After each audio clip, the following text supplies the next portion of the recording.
All right. In the diagram below, they're telling us that triangle DFG is similar to triangle HKM. Because they gave us this similarity statement, we know that, for example, angle D corresponds with angle H, right? Because here they've given us this first vertex listed first and their H. So we know that if D over here measures 59, then we know that H is also going to measure 59, etc. Okay, all the way around. And also, in that same vein, we've got the first two letters of DF, so we know that that side is going to correspond with side HK.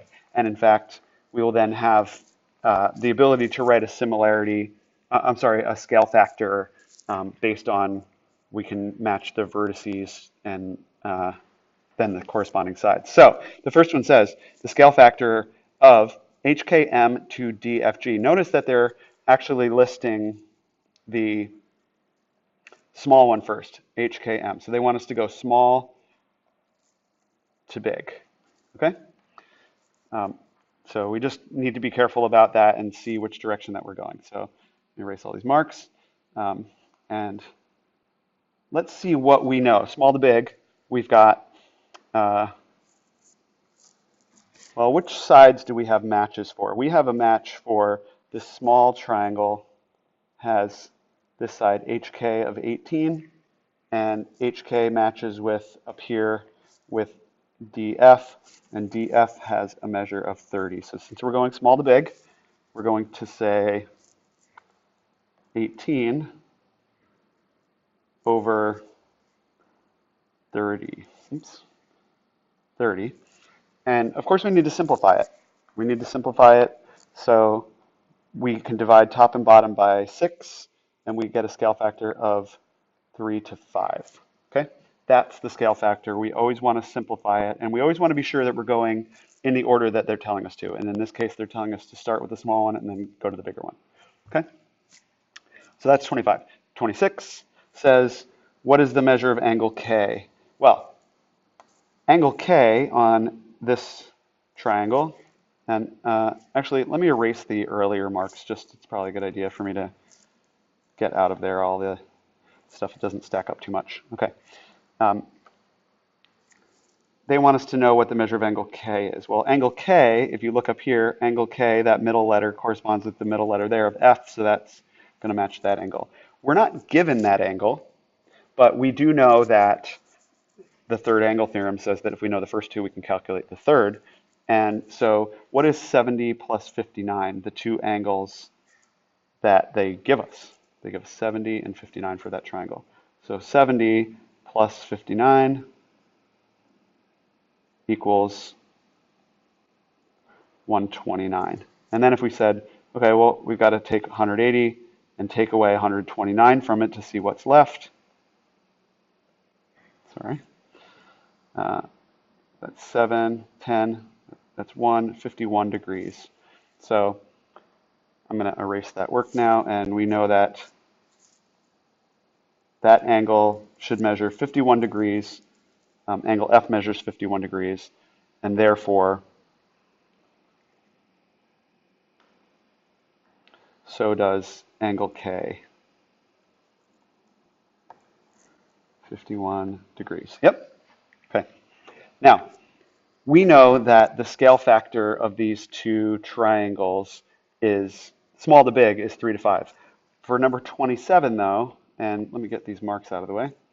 For number 27, they are asking us, they're saying GD, which is big, to MH, which is small. So now they're going in the other direction. Instead of going small to big, they're going big to small.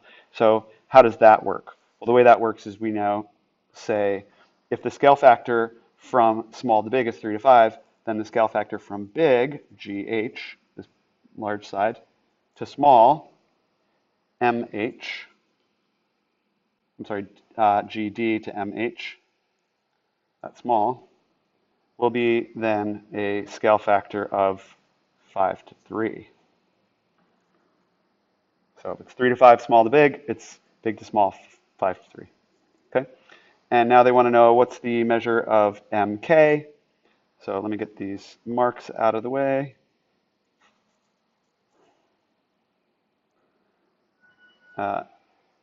Measure of MK. Well, what we need to do is then say, okay, we know that we're dealing with a scale factor for small to big of 3 to 5. We'll do this work here. 3 is to 5 as MK is to, what is its corresponding side? If we look on the top, MK corresponds with GF. So GF is 27.5. Okay? So we can then say 5 times whatever MK is equals cross products property 3 times 27.5. And then to solve for MK, we would say divide both sides by 5, and MK will equal 3 times 27.5, all divided by 5. And what is that? Well, if we do the math, and let me zoom in and do the math here, let's say we're doing 3 times 27.5, or let's say 27.5 times 3. If we put 3 on the bottom, we only have one line of numbers. 3 times 5 is 15, carry the 1. 3 times 7 is 21, plus 1 is 22, carry the 1. 3 times 2 is 6, plus 1 is 7, and 1 decimal, 72.5. And now we have to divide that, because remember, that was this. Now it says divided by 5. Okay? So we'll do 72.5 divided by 5. 5 goes into 7 once. 5 goes into 22 4 times. 5 goes into 25 5 times, and there's a decimal right there. Comes straight up. So we get 14.5. So if we then bring this back to our proper scale, MK is 14.5. And now I'll get rid of all of those calculations. Okay, the last thing we need to do is identify what is side GD. And again, we'll use what the scale factor is that we know, and we'll set it up as a ratio and solve it. That's why these are so powerful, because we can use all these as ratios. So GD is on long side. So if we know we have a scale factor of small to big of 3 to 5, then we say what matches with, what matches with GD. And let's look here on top. G to D, that last letter to the first letter, last letter and first letter is MH. So that means we've got these two sides.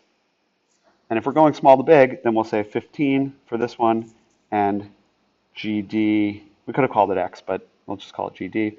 So you get 3 times whatever the measure of GD is equals 5 times 15. Remember, we're doing the cross products property. That times that equals that times that.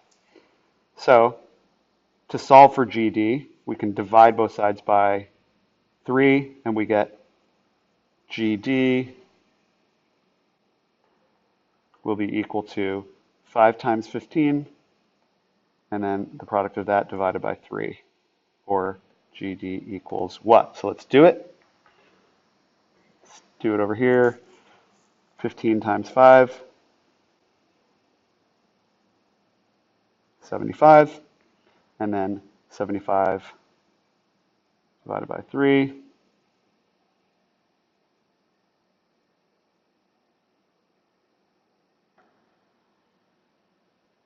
is 25. So we get GD measures 25, and that's it. Lots of calculations, but all pretty straightforward in terms of what it is that you need to do. You're going to set these all up as proportions, and then solve for whatever the missing value is. And you just got to be really careful that you're always consistently going small to big or big to small, whatever the situation requires.